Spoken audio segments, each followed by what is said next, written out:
ओम अज्ञानतिमिरन्धस्य ज्ञानाञ्जनशलाकया चक्षुर्मिलितं येन तस्मै श्रीगुरुवे नमः। श्रीचैतन्यमनोभीष्टं स्थापितं येन भूतले स्वयं रूपं तदा मह्यं ददाति स्वपदान्तिकम्। वन्देऽहं श्रीगुरुं श्रीयुतपदकमलं श्रीगुरुं वैष्णवांशं श्रीरूपं साग्रजातं सगण रघुनाथं सजीवं साद्वैतं सावधूतं परिजन सहितं। जय श्री कृष्ण चैतन्य जय राधा कृष्ण पादान सगण ललिता श्री विशाखान्विताक्ष च। नमो विष्णुपादाय कृष्ण पृष्ठाय भूतले श्रीमते भक्ति वेदांत स्वामी नामिने। नमस्ते सरस्वती देवे गौरवाणी प्रचारिणे निर्विशेष शून्यवादी पाश्चात्य देश तारिणे। नमो विष्णुपादाय कृष्ण पृष्ठाय भूतले श्रीमते भक्ति स्वामी नामिने। हे कृष्ण करुणा सिंधु दीनबंधु जगत्पते गोपेश कांता राधा कांता नमस्ते। तप्त कांचन गौरांगी राधे वृंदावनेश्वरी वृषभानु सुति देवी प्रणमामि हरिप्रिये। वांछा कल्पतरुभ्यश्च कृपा सिन्धुभ्यश्च च पतितानां पावनेभ्यो वैष्णवेभ्यो नमो नमः।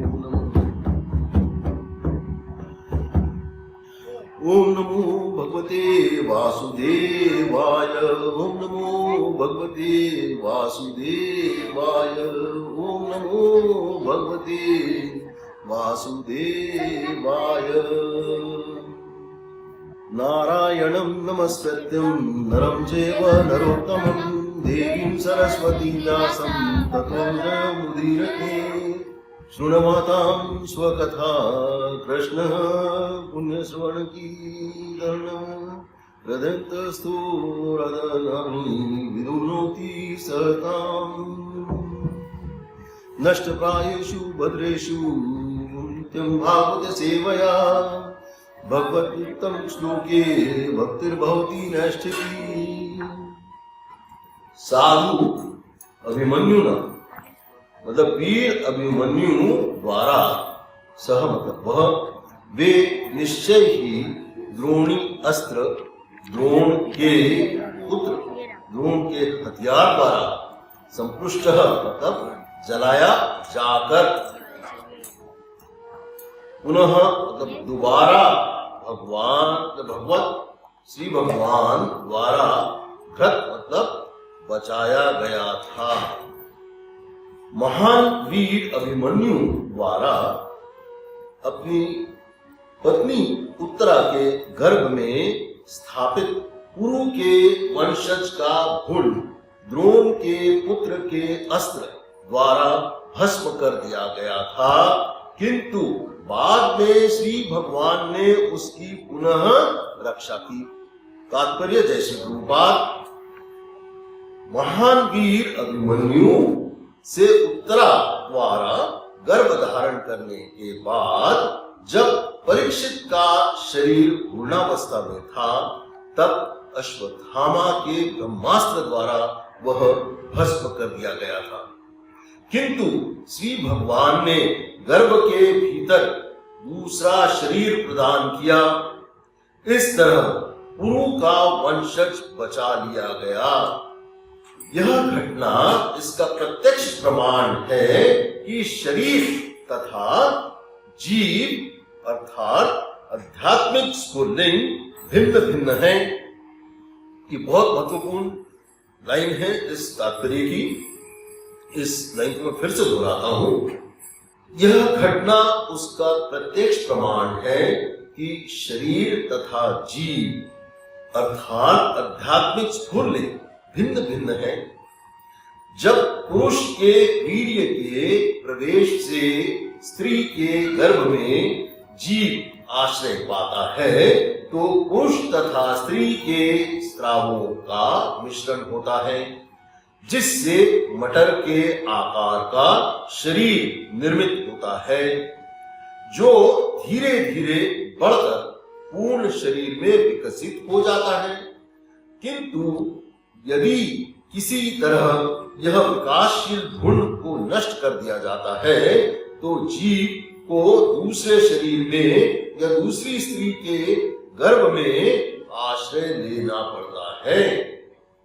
यह विशिष्ट जीव जिसे महाराज कुरु या पांडवों का वंशज बनने हेतु चुना गया था, कोई सामान्य जीव न था और श्री भगवान की महती इच्छा से उसे महाराज युधिष्ठिर का उत्तराधिकारी होना था।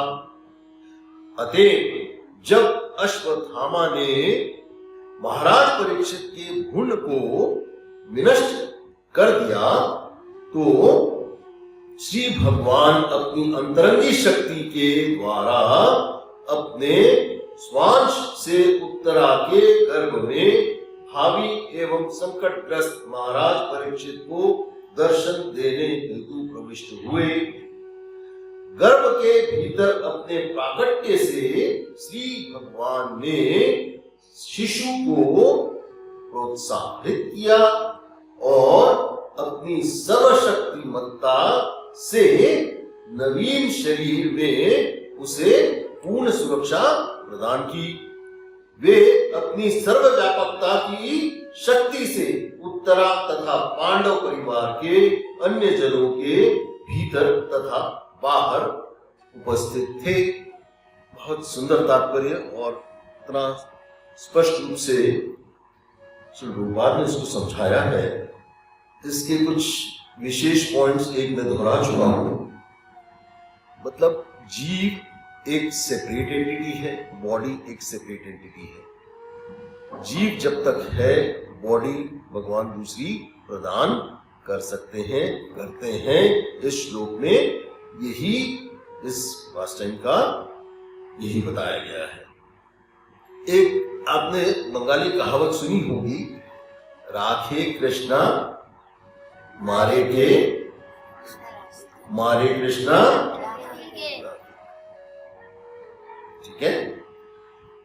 तो कहने का मतलब यह है कि अगर भगवान चाहते हैं, जो चाहते हैं वही होता है, और हम अगर वो करना चालू कर दें जो भगवान हमसे चाहते हैं तो निश्चित रूप से हमें कोई कारण नहीं है, और जो भगवान चाहते हैं हमसे करना वो हम करते हैं तो धर्म निश्चित रूप से आगे धर्म बढ़ाते हैं। ग्रतः पुरोर्वंशः साध्व अभियंतुमा स वै द्रोण्य अस्त्र संप्लुष्टः पुनर्भागवता ग्रतः। इसका ट्रांसलेशन अगर हम समझें, पुनः एक बार दोहराते हैं। महात्मा अभिमन्यु द्वारा पुरोर्वंश को धारण किया, जिसे अश्वत्थामा के अस्त्र द्वारा जलाने के बाद भगवान ने पुनः धारण किया। अब यहां सबसे महत्वपूर्ण बात समझिए, प्रार्थना पर दिया है। उत्तरा ने उनसे प्रार्थना की, और अस्त्र कौन सा था? ब्रह्मास्त्र। ब्रह्मास्त्र इतना शक्तिशाली होता है, उस युग का ब्रह्मास्त्र इतना शक्तिशाली होता था कि आज के युग में भी, इतने एडवांस युग में भी एक भी शस्त्र उसके बराबर का नहीं है। तो ब्रह्मास्त्र को भी अर्जुन और पांडव कई बार न्यूट्रलाइज कर चुके थे। अब सवाल ये उठता है कि ऐसा किया क्यों? इस पर हम चर्चा करेंगे, ठीक है, और इस बारे में और जानेंगे, समझेंगे, ठीक है। तो इस श्लोक में महाभारत के युद्ध के पश्चात अभिमन्यु के वंश की रक्षा और पुनः स्थापना की इस कहानी का वर्णन किया जाता है कि यह पूरे श्लोक में उस पूरी कहानी को समझाया गया है। श्रीमद् भागवतम के तृतीय स्कंद के में आता है जहां भगवान की महिमा और उनके भक्तों की कहानियां बताई जाती हैं इस थर्ड कैंटो में। तब इसकी थोड़ी सी पृष्ठभूमि जानते हैं कि महाभारत के युद्ध के बाद जब कौरवों का नाश हो गया था, तब अश्वत्थामा ने प्रतिशोध में, ये बहुत महत्वपूर्ण है कि क्यों ऐसा करा, अश्वत्थामा ने क्यों करा ऐसा, क्योंकि इतना फ्रस्ट्रेट हो चुका था। उत्तरा के गर्भ पर ब्रह्मास्त्र का प्रयोग किया और इस गर्भ में अभिमन्यु का पुत्र परीक्षित महाराज, उसको उसने नष्ट करने का प्रयास किया। अश्वत्थामा का उद्देश्य पांडवों के वंश को समाप्त करना था। आपको ऐसा लगता है कि भक्त के परिवार को, वंश को नष्ट करने का प्रयास करेगा और भगवान कुछ नहीं करेंगे? अब इसकी थोड़ी सी व्याख्या अपन में समझते हैं। उत्तरायाम घृतः पुरोर्वंशः साध्व अभिमन्युना। उत्तरायाम मतलब उत्तरा, उत्तरा का गर्भ, घृत मतलब धारण किया गया, पुरोर्वंश, पुरोर्वंश मतलब पुरुवंश, साध्व, साध्व अभिमन्युना, महात्मा अभिमन्यु द्वारा, महात्मा अभिमन्यु द्वारा, जो अर्जुन और सुभद्रा के पुत्र की पत्नी उत्तरा ने पुरु वंश को अपने गर्भ में धारण किया था। आगे के पाठ समझते हैं। स वे द्रोण्य अस्त्र संपृष्टः पुनर्भागवता। यहां पे फिर ग्रंथ दोबारा आया है। स मतलब वह, वे मतलब वास्तव में, द्रोण्य अस्त्र संपुष्टः मतलब अश्वत्थामा के अस्त्र से जल गया था, उसको पुनः स्थापित किया, फिर से स्थापित किया भगवान ने। घृतः मतलब धारण किया गया। ठीक है, तो ये कितना महत्वपूर्ण है, जिनको थोड़ी भी अपनी श्रद्धा में अगर कमी लगती तो इस श्लोक के बारे में समझना चाहिए, निरंतर समझना चाहिए। अश्वत्थामा के अस्त्र से जल जाने के बाद भगवान श्री कृष्ण ने पुनः उस गर्भ को जीवित किया और पांडवों के वंश की रक्षा की। एक श्लोक आता है जिसमें अर्जुन द्वारा बोला गया है, अर्जुन उवाचा प्रश्न प्रश्न महाबाहो भक्तान मभयः अंतरः त्वमेको दहमानं वर्गोसी संस्कृते। इसका अनुवाद है कि अर्जुन ने कहा, हे मेरे प्रभु श्री कृष्ण, आप सर्वशक्तिमान हैं और सुप्रीम पर्सन इज गॉड, आप सर्वशक्तिमान भगवान हैं। आपकी विभिन्न शक्तियों की कोई सीमा नहीं है, इसलिए केवल आप ही अपने भक्तों के हृदय में निर्भयता स्थापित कर सकते हैं और निरंतर रूप से करने में सक्षम हैं। सांसारिक दुखों की ज्वालाओं में जल रहे सभी लोगों के लिए केवल आप ही मुक्ति का मार्ग प्रदान करते हैं। केवल आप ही मुक्ति का मार्ग प्रदान करते हैं और आप ही प्रदान कर सकते हैं। एक कैंटो नंबर फर्स्ट में 8.8वां चैप्टर 9वां श्लोक आता है, जिसमें उत्तरोवाच पाहि पाहि महायोगी देव देव जगत्पते नान्य वदम्य पश्य यत्र मृत्यु समानम।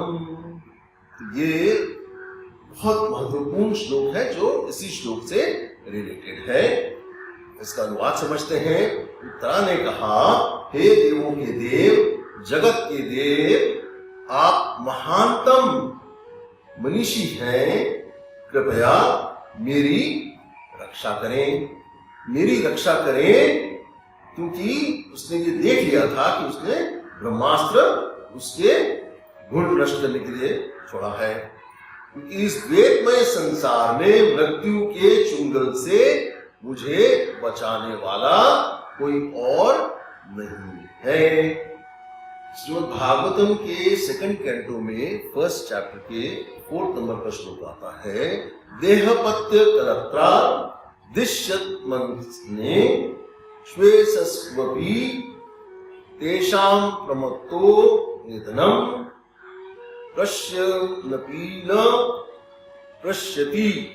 इसका अनुवाद है, आत्म तत्व से रहित व्यक्ति जीवन की समस्याओं के बारे में नहीं सोचते, क्योंकि वे शरीर, बच्चों और पत्नी जैसे अचूक सैनिकों में बहुत अधिक उलझे रहते हैं और इतने उलझे रहते हैं कि पूर्ण रूपेण आसक्त रहते हैं। यद्यपि वे पर्याप्त अनुभवी होते हैं, फिर भी वे अपने अवश्यम भावी विनाश को नहीं देख पाते। एक भौतिकवादी व्यक्ति हमेशा त्रुटिपूर्ण व्यक्तियों की शरण लेता है, लेकिन एक भक्त का विश्वास है कि हमेशा केवल और केवल भगवान कृष्ण पर ही उसका विश्वास होता है।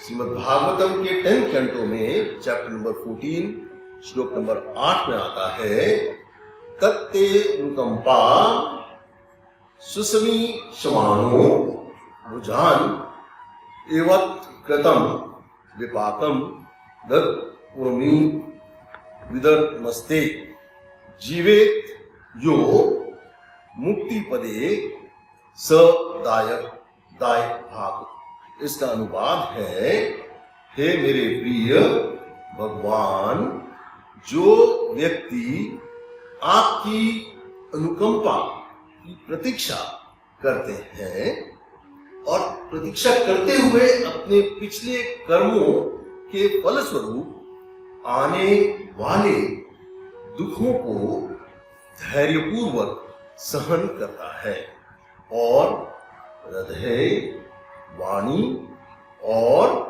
शरीर से आपको नमस्कार करता है, वह निश्चय ही मुक्ति के पद का अधिकारी है, क्योंकि मुक्ति उसका अधिकार बन जाता है। एक भगवद गीता का भी श्लोक में यहाँ पे बताना चाहूंगा, जो कि चैप्टर नंबर 9 से है, 31 नंबर का, क्षिप्रम भवति धर्मात्मा शाश्वतम निगच्छति कौन्ते में भक्त प्रणश्यति। इसका अनुवाद है, वह शीघ्र ही धर्मात्मा हो जाता है और स्थायी शांति को प्राप्त करता है। हे कुंती पुत्र, ये स्पष्ट रूप से कह दो कि मेरा भक्त कभी नष्ट नहीं होता। इसमें सबसे महत्वपूर्ण बिंदु को अपने को समझने की जरूरत है कि भगवान की करुणा, ठीक है, पहला पॉइंट, कंपैशन बाय गॉड। भगवान श्री कृष्ण ने अपनी दिव्य शक्ति से परीक्षित महाराज को जीवित किया, जिससे पांडवों का वंश आगे बढ़ सका। दूसरा महत्वपूर्ण पॉइंट समझने की है यहाँ पे कि भक्तों की रक्षा भगवान करते हैं। यह श्लोक उनको दर्शाता है कि भगवान अपने भक्तों की हमेशा रक्षा करते हैं, चाहे परिस्थिति कितनी भी विकट क्यों न हो, कितनी भी कठिनाई, कितनी भी कठिन परिस्थितियां क्यों न हो। तीसरा महत्वपूर्ण बिंदु इसमें समझने का है कि कर्म और हार। अभिमन्यु ने महाभारत युद्ध में वीर गति पाई थी, लेकिन उनके वंश को भगवान ने जीवित रखा यह दर्शाता है कि सत्य और धर्म की हमेशा विजय होती है।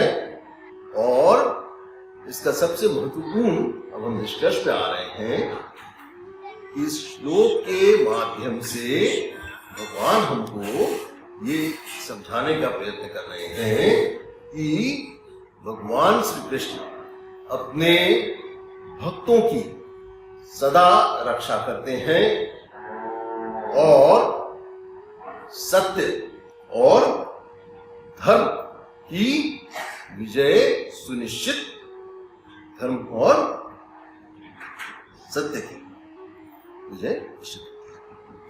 अभिमन्यु के पुत्र परीक्षित की रक्षा करके भगवान ने यह सिद्ध किया है कि धर्म का पालन करने से और धर्म का पालन करने वालों को भगवान की कृपा सदैव प्राप्त होती है। ये था पूर्ण रूप में, कुछ और श्लोकों के माध्यम से भी हमने इसको समझने का प्रयास करा और इस श्लोक से संबंधित मैं इतना ही बयान कर पाया हूँ। कुछ स्वास्थ्य भी ठीक न होने की वजह से मेरे पास और अधिक समय भी नहीं था, तबियत मेरी ठीक नहीं, बट मुझे लगता है कि काफी कुछ क्लियर हो पाया श्लोक के बारे में। चलिए, कोई प्रश्न हो पूछ सकते हैं। ये श्लोक आपको भगवान में अपनी आस्था, अपनी श्रद्धा और धर्मपरायण होना ये कितना आवश्यक है, इस श्लोक के माध्यम से श्रीमद् भागवतम में व्यासदेव ने समझाया है। आनंद आया श्लोक को सुन के, समझ करके? श्रद्धा में इजाफा हुआ और धर्मपरायण होना, सत्यता का मार्ग कितनी भी कठिनाई क्यों ना आए, भगवान आपका साथ दे। बहुत से लोग आपने देखा सुना होगा भगवान से मांगने का प्रयत्न करते हैं और जब नहीं मिलता है तो वो टूट जाते हैं, भक्ति छोड़ देते हैं। कुछ न कुछ चाहिए रहता है और जब आपको कुछ चाहिए रहता है वो नहीं मिलता है तो आप टूट जाते हैं।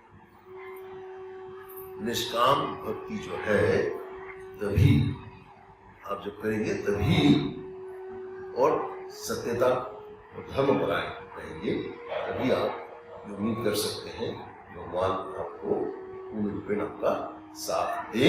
जिस प्रकार से भगवान ने यहाँ पर अभिमन्यु और उत्तरा के उनको वंश आगे बढ़ाने के लिए उनकी रक्षा की। मतलब मृत्यु होने के बाद पुनः स्थापित करना। हमने श्रीमद् भागवतम हम जानते हैं, शुद्धदेव गोस्वामी सुना रहे हैं, 7 दिन परीक्षित महाराज के पास है ना। तो पूर्ण श्रीमद् भागवतम भगवान सुन रहे हैं, परीक्षित महाराज सुन रहे हैं शुद्धदेव गोस्वामी द्वारा।